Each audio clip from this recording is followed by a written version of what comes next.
Welcome to Gas, the true story of a toxic train derailment. I'm Ron Scholl.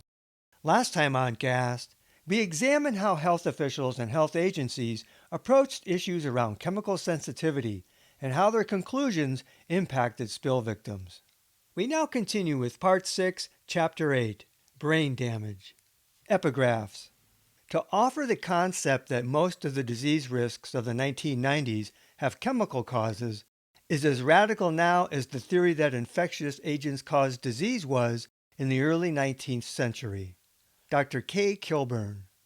The only way to add to the literature is if you actually do the tests, to do what Kilburn did. Dr. Frank Bove, ATSDR. By the 1990s, many chemicals were known to have various neurological effects, but proving cause and effect, neurotoxicity, on human beings can be problematic absent controlled studies, especially if no biomarker exists. Researcher Dr. Gunnar Heuser, who corresponded with some Alberton spill victims, believed testing neurological functions was essential to evaluating a chemically injured or sensitized patient. Heuser held that common chronic symptoms following exposure to toxic chemicals included multi-system complaints, including neural and psychological problems. But standard test results were often normal, and thus the patients will be labeled as suffering from post-traumatic stress syndrome, somatization, or related psychiatric categories, Heuser said. Neuropsychological researchers developed a battery of tests to assess toxic exposure effects and emotional reactions. Psychologist Dr. Kevin Arnold wrote in 1997, "The assessment of these patients requires a combination of diagnostics from neurology, radiology, neuropsychology, and personality assessment. Patients needed to be educated on the neurology and neuropsychology of their disorder in order to understand the context of emotional reactions to their symptoms. Otherwise, they may feel hopeless and going crazy," he said. Our studies show that significant impairment of brain function may last years after exposure to neurotoxic chemicals has ceased, Heuser concluded. But, once again, not much was in the literature. Conventional wisdom holds that brain damage from chlorine only occurs with concurrent hypoxia or anoxia, conditions of significantly reduced or no oxygen to the brain during severe exposures. Usually one loses consciousness with hypoxia. Human autopsies have documented that high concentrations of chlorine can cause hemorrhages in the white matter of the brain. But absent controlled studies with chlorine, researchers have had little to work with. MRL attorneys commonly cited hypoxia as the only cause of neurological symptoms from chlorine exposure. If someone didn't lose consciousness, MRL argued, that person could not have received neurological damage from their exposure. Studies looking at neurological damage from chlorine exposure were rare, and a few prior to Alberton that found neurotoxicity did not specify hypoxia. Concerning psychology, a 1996 article cited 6 of 13 chlorine-exposed patients with a history of depression and 5 with anxiety in absence of hypoxia. But one study clearly made a neurological connection while specifically excluding hypoxia. The 1991 Holmes and Haben paper, Neurological Deficits Secondary to Chlorine Gas Exposure. Holmes and Haben studied 2 men exposed briefly and separately to chlorine gas used in pool maintenance. Neither man lost consciousness, so extended hypoxia was determined not to be a factor. They shared initial symptoms of tingling sensations, double vision, poor concentration, memory problems, fatigue, and personality changes. Neuropsychological tests showed deficits in memory, abstract reasoning, language, and visual spatial skills, and psychosensory and psychomotor functions. Follow-up showed no significant improvement. Haben and Holmes concluded that generalized neuropsychological dysfunction was found in spite of there being no history of an extended period of hypoxia. This suggests that chlorine gas and its byproducts has a direct effect upon the nervous system, they wrote. This paper was arguably the best outside support for Dr. K. Kilburn's unequivocal opinion that chlorine exposure could result in brain damage. Born in 1931, Kilburn had an early career researching and treating pulmonary disease while organizing cardiopulmonary divisions and medical services at universities and hospitals, including in the emerging field of environmental medicine. In 1977, he joined the Environmental Sciences Laboratory at Mount Sinai School of Medicine in New York, in part to develop mechanisms of diseases labs for environmental and occupational medicine. In 1980, Kilburn became a professor of medicine at the University of Southern California School of Medicine and director of the Environmental Sciences Laboratory. In 1994, he became president and director of Neurotest Incorporated. He also edited the Journal of Environmental Health. In his decades of research on lung damage by various air pollutants, Kilburn increasingly made connections with function of the brain. Kilburn began seeking objective ways of measuring impact on the brain, similar to function tests for the lungs.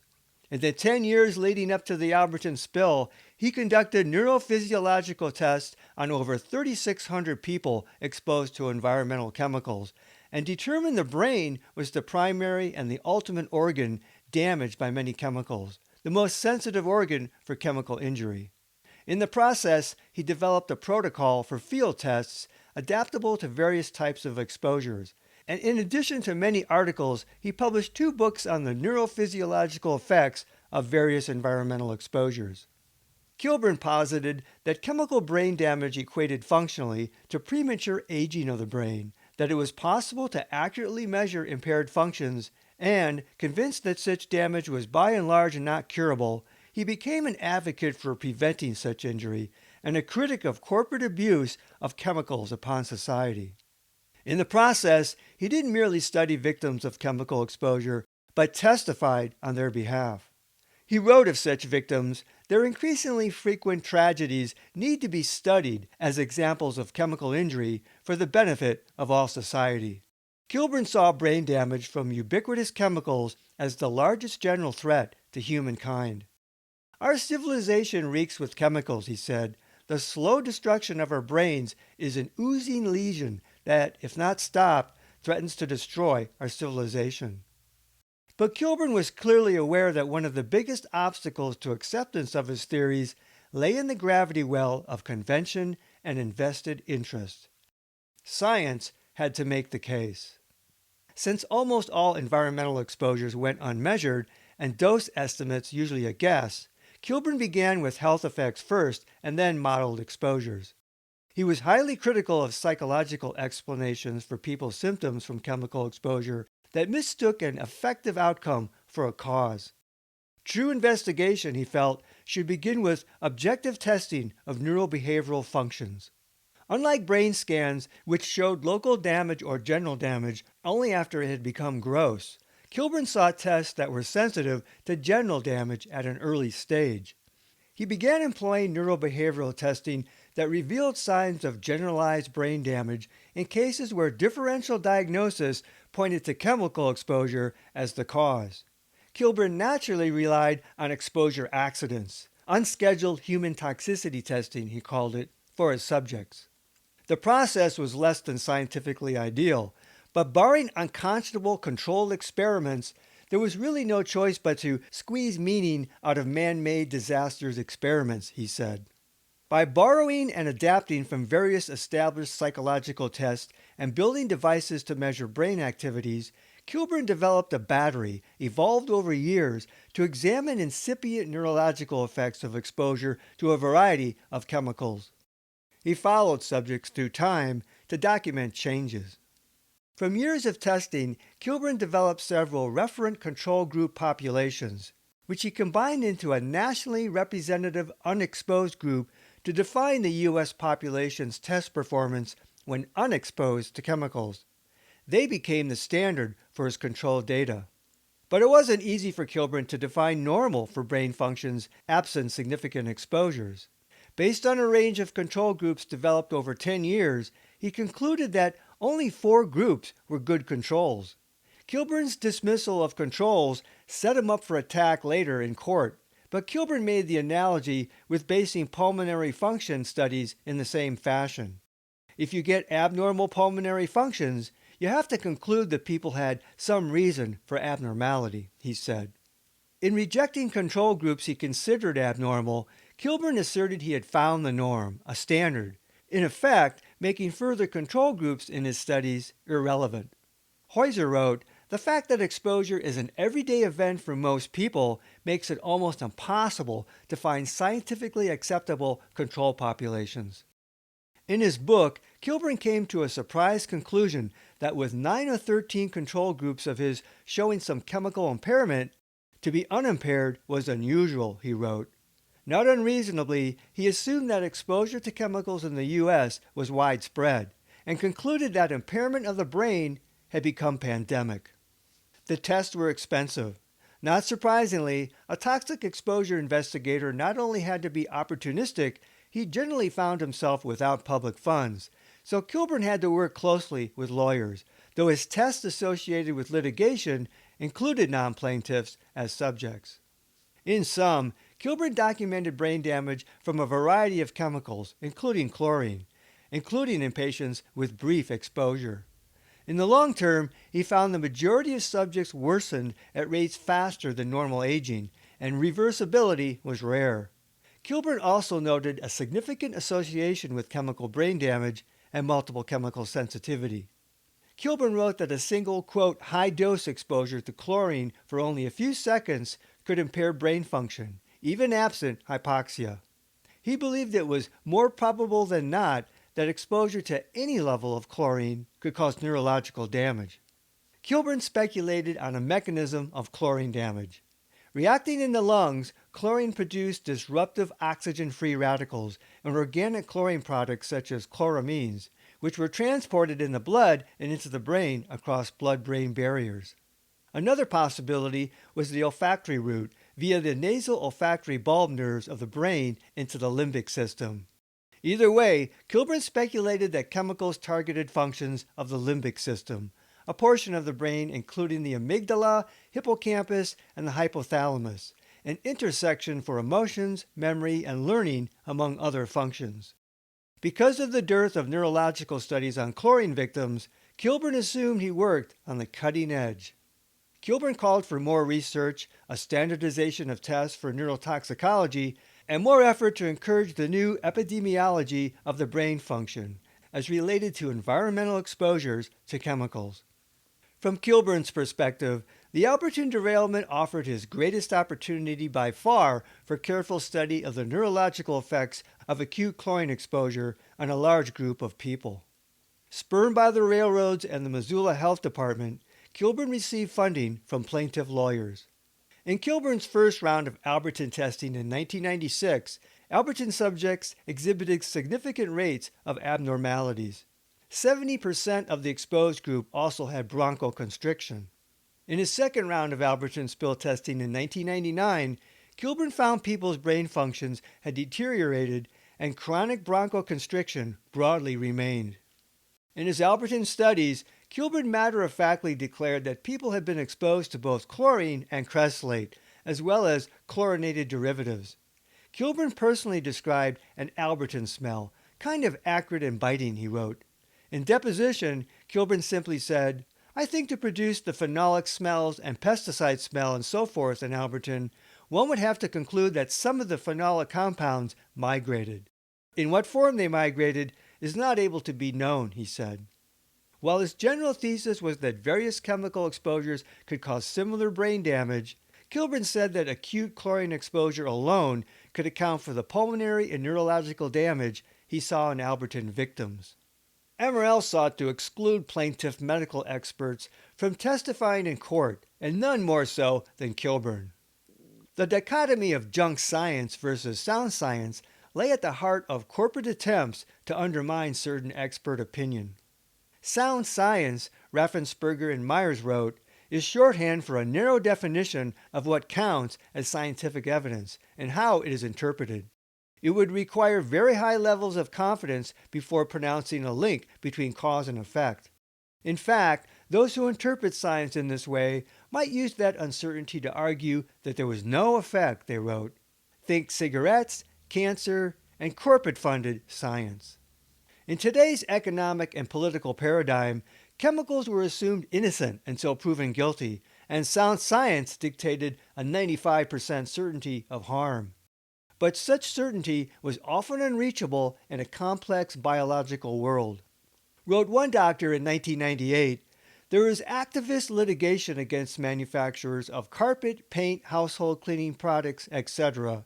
These multi-million-dollar lawsuits have been curtailed by the 1993 U.S. Supreme Court decision Dober v. Merrill Dow Pharmaceuticals, which has given trial judges authority to exclude unscientific testimony.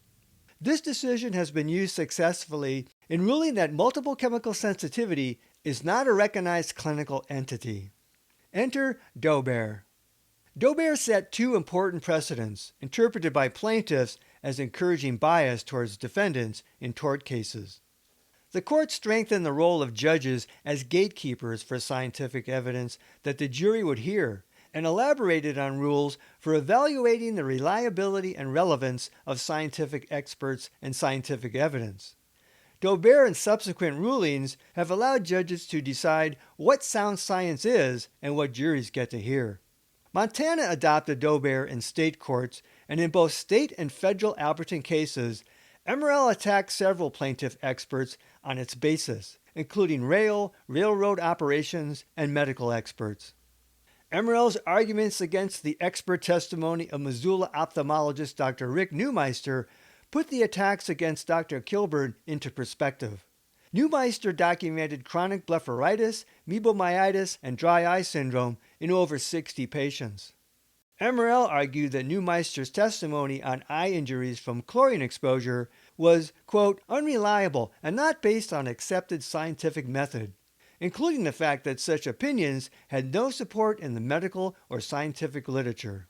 But did this invalidate Neumeister's opinion? Prior to the spill, Neumeister testified he didn't believe that chlorine exposure would have led to chronic blepharitis. After treating spill victims, he said, I do believe there is a cause and effect relation there. It's surprising. I didn't expect it. MRL's argument basically was that because chlorine had not been studied for chronic effects on the eye, there was no proof chlorine caused such effects. MRL's own medical expert called chlorine a safe gas, and so doesn't produce chemical problems, he said. Yet MRL called Neumeister the hired gun, though MRL originally referred about 60 victims to this treating physician. Unabashedly, MRL even tried to argue that Neumeister's opinions arose from litigation. Neumeister had done case studies. He hadn't been in a position to conduct a more rigorous epidemiological study, but as a treating physician, he practiced clinical differential diagnosis. Neumeister found no studies that had even examined chronic eye problems following exposure to a chemical irritant. He concluded it was possibly not a subject that had aroused interest, funding, or had clinical significance. While MRL worked hard to discredit Neumeister, in December 1999, the ATSDR Phase 2 report bolstered his opinions. Neumeister called the report the first methodological study to evaluate long-term eye injuries from acute exposure to chlorine, and which validated his clinical conclusions. MRL then attacked the ATSDR Phase 2 report as not being scientific. Neumeister's only court testimony came in the Edgar case, and was crucial in proving Stephen Edgar suffered chronic eye injury. In 2000, in the Mayo case, Magistrate Leif Erikson denied MRL's motion to exclude the testimony of Neumeister, noting his use of differential diagnosis. He wrote, there is also a smoking gun quality to his opinions in view of the dozens of patients he treated following the derailment. Other judges upheld that ruling. MRL's attack on Neumeister's straightforward conclusions was just a warm-up for the confrontation with Dr. Kilburn over the issue of neurotoxicity. MRL took Kilburn seriously enough to write a 48-page memorandum in support of their motion to exclude his testimony in Griffin et al. They drew upon the opinions of their medical experts to conclude Kilburn held scientifically unreliable novel opinions that chlorine caused neurological damage. MRL cited 8 previous tort actions where Kilburn's neurological opinions had been excluded, and rejected in a ninth between 1994 and 2000, two concerning chlorine exposure. Those courts had labeled Kilburn an advocate against chemicals and claimed his methodology was flawed and unreliable. Kilburn testified that in his past 15 big cases he'd been involved with, his testimony had been allowed 10 times. Having a judge determine whether expert testimony should go to a jury was a despicable way of having judicial autocracy, he said. A jury is to decide these kinds of questions. MRL's medical experts claimed no scientific data supported that chlorine gas, absent hypoxia, or acidosis caused brain damage. Lack of reliable dosage data was a go-to mantra in every MRL argument against plaintiffs claiming illness from exposure, including neurological symptoms. All Alberton spill victims' doses were unknown, a fact MRL used to attack Kilburn's unscientific approach. MRL presumed that any dose must have been low in Alberton or non-existent further east, based on their assumptions and models for chlorine dispersion. Too low to cause any chronic injury. Strictly by Daubert rationale, the lack of data on exposure, as well as limits to information in the literature, would preempt any Alberton lawsuit. MRL would use this scientifically valid method to generally question plaintiff medical claims. They wrote, "Plaintiffs can't succeed merely by demonstrating the presence of chlorine. They must prove actual exposure to chlorine levels that are known to cause the kind of harm they claim they suffered. Without measurements at the time of their individual exposures, victims could never directly prove dose. Likewise, using only established information as to cause and effect, they could not prove any symptoms not already recognized by the literature, at least not without showing the mechanism, which science hadn't even proven for accepted chlorine-caused injuries." Under this judgment of sound science, failure to prove damage was a fait accompli. MRL also attacked Kilburn's testing methodology used to arrive at his conclusions, per Daubert criteria. MRL sought Kilburn's exclusion under Daubert because, not knowing better, the jury might irrationally find Kilburn to be credible. MRL labeled Kilburn's testing junk science, and Kilburn a, quote, crackpot expert. Kilburn established himself as a biased advocate instead of an objective scientist, they wrote. And most unfortunately, people in this lawsuit believed themselves to be injured because of what Kilburn told them. Here, MRL meant neurological injury, though MRL generally dismissed any chronic injury in plaintiffs from the Alberton exposure. Between 1983 and 2000, Kilburn published 43 articles on neurological injury from chemical exposure, including 2 on chlorine, all in peer-reviewed journals. Plaintiffs claimed that, except for expert witnesses paid by the defendants in litigation cases, there was no known or written criticism of the conclusions of Dr. Kilburn that chlorine can and does cause neurological and neurobehavioral damage in overexposed people, presumably absent hypoxia. Likewise, they said, Kilburn's methodology had only been criticized in litigation. Plaintiffs argued Kilburn had now treated, examined, and/or tested over 150 chlorine-exposed patients, including many without lawsuits. Though his particular battery was unique, the 26 different tests were based on those widely used and accepted in the neuropsychological field, and his particular method had been peer-reviewed in archives of environmental health. In Griffin cases, 32 plaintiffs alleged neurological damage. Missoula County Judge Ed McLean excluded Kilburn's neurological testimony in September 2000. Acting as a gatekeeper, McLean found Kilburn's methodology and conclusions unscientific and unreliable, he wrote, novel science that mandated the court apply Daubert, for which Kilburn failed on all 5 criteria. As attorney Ted Lyons' team sourly noted, McLean fundamentally adopted MRL's experts' review and critique of Kilburn. There was no mention that McLean had a scientific advisor. McLean expressed no personal understanding of Kilburn's methodology.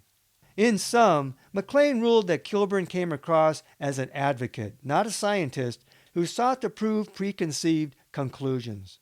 McLean also denied plaintiffs' motion to obtain an additional expert witness to replace Kilburn, ruling summarily that neurological issues per se regarding chlorine exposure did not meet Daubert, but Klein's preconceived conclusion.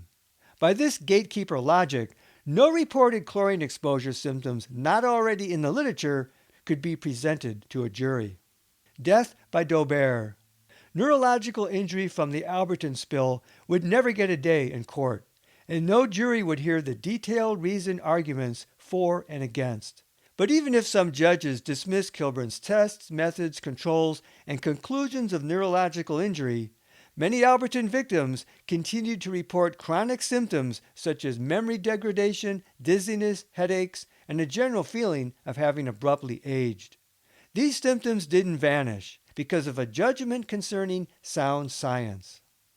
In making their case for neurological damage, plaintiffs also cited the ATSDR Phase 2 study showing that 51.2% of exposed versus 13.1% of the control population gave 6 or more positive answers to neurological screening questions, and that Alberton victims were 7.3 times more likely to report neurological symptoms.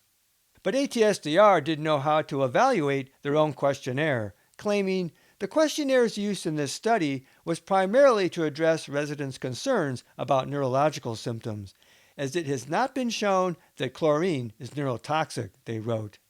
ATSDR's neurological questionnaire, by ATSDR's own admission, was basically meaningless, not a serious scientific attempt to investigate victims' complaints of neurological effects. ATSDR's Dr. Oleg Muravolv and Frank Bove presided at the public availability session for the Phase 2 report in late 1999. They emphasized that the neurological screening, like other self-reported answers, didn't prove much. Plus, Bove said, there was no evidence in the literature that chlorine caused neurological effects. So what was the purpose of the, quote, neurological screening, as ATSDR called it? Bove, it's just a questionnaire. It's not screening anything. The stated purpose was to respond to people had concerns about neurological problems. ATSDR did no neurological testing. The only way to add to the literature is if you actually do the tests, Bove said. There's no other way to add to the literature but to do what Kilburn did. I have to be honest, I don't know what the assumption was. The case could have been made, I guess, that we should have had done neurological testing given the concern of the citizens, but not based on the literature, Bove said. A self-fulfilling assumption. Because of the limited literature, we won't add to the literature. ATSDR added the neurological questions to present a facade of responding to victims' concerns. In terms of all non-classical chlorine symptoms, the Phase 2 study was devoid of significant investigation and medical inquiry. While the courts dismissed Kilburn as being an advocate in his scientific research, ATSDR used preconceived notions about neurological effects from chlorine to dismiss doing the science. Dr. Cynthia Lewis Younger, contracted by ATSDR to do her Alberton clinical health evaluation in 2000, reported that she would recommend neuropsychiatric testing to assess the extent and severity of neuropsychiatric impacts. The purpose of that testing, she said, would be to determine the depth and nature of the impact on the higher cognitive functions, the things like memory and executive skills that can only be discerned by special kinds of testing, to determine if there was an excess among the population, she said.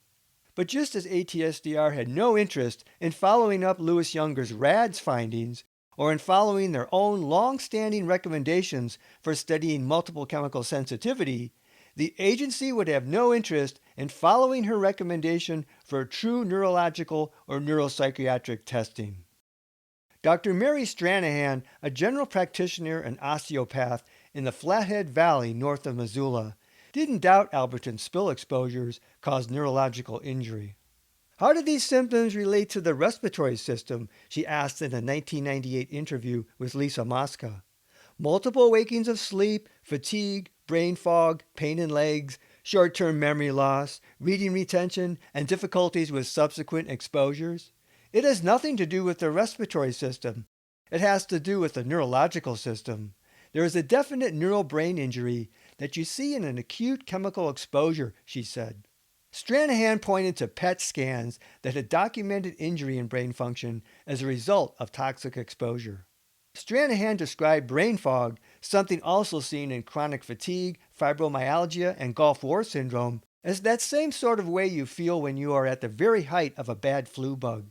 Your head doesn't feel like it's attached, that dull, just non-functioning brain. She pointed to two Alberton patients. One, months after the spill, couldn't return to her home without experiencing debilitating symptoms, including those mentioned above.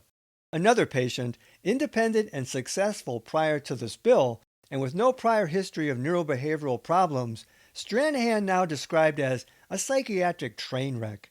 Most of her patients had learned how to detoxify and avoid exposures, but no one was cured. I see these as permanent changes related to how these people's brains work, she said. Stranahan concluded, with ubiquitous chemical exposure in the world, the spill was the straw that broke the camel's back for many Alberton people. 9 years after Alberton, during the response to the 2005 Graniteville, South Carolina train derailment and chlorine spill, non-classical chlorine symptoms again resurfaced. 2 months after the Graniteville spill, some victims complained of lingering symptoms such as aggravated asthma, shortness of breath, fatigue, headaches, and memory problems. While toxicologists told media they expected most people to fully recover, the media noted, at the same time, they lament that much is unknown about the long-term effects of chlorine gas, particularly whether it can damage the brain or other parts of the body beyond lungs and airways. Not much had been learned since Alberton, or, lamentably, from Alberton.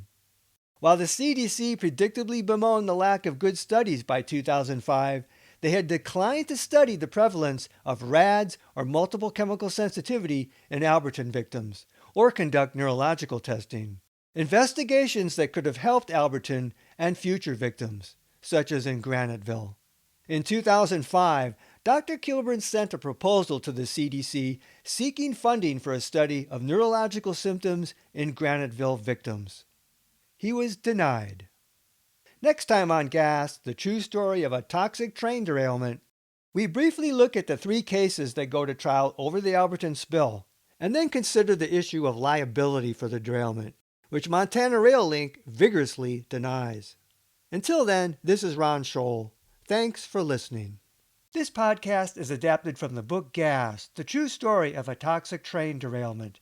Visit Amazon.com to see the 2-book series.